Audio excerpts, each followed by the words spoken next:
revue 60 millions de consommateurs jette le doute sur le vapotage en prétendant avoir retrouvé dans la vapeur des e-cigarettes des quantités significatives de produits toxiques, voire cancérigènes. Le problème, c'est que l'Institut national de la consommation dévoile son protocole au compte-gouttes et que ses résultats sont finalement identiques à ceux déjà publiés dans des revues scientifiques à comité de lecture qui concluaient à des taux peu inquiétants. Et alors Ça sent plus la recherche du scoop que la démarche scientifique, comme vous l'avez deviné. Retenez donc que jusqu'à preuve du contraire, la toxicité de la e-cigarette est inférieure à celle de la paella ou des bonbons à la menthe.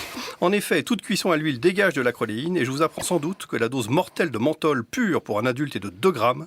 Mais comme toujours, ce qui compte, ce n'est pas le produit mais la dose. Annoncer la présence de métaux lourds qui sont présents partout, y compris dans l'eau minérale, n'a aucun intérêt si on ne précise pas le taux. Par ailleurs, il ne faut pas se tromper d'adversaire. Les dangers du tabac sont surtout liés au goudron et aux oxydes de carbone issus de sa combustion. Et ces produits sont bien sûr absents de la e-cigarette. J'imagine que le prochain dossier de 60 millions de consommateurs sera dédié au terrible danger de la bière sans alcool.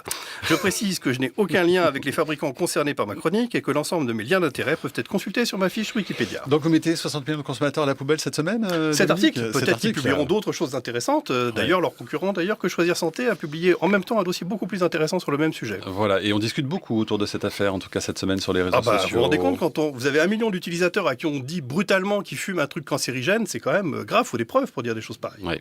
Merci beaucoup en tout cas Dominique, on vous retrouve tous les jeudis dans ce rendez-vous et Florence dès lundi prochain. Absolument. Et Axel aussi. Bon week-end en tout cas, reposez-vous bien.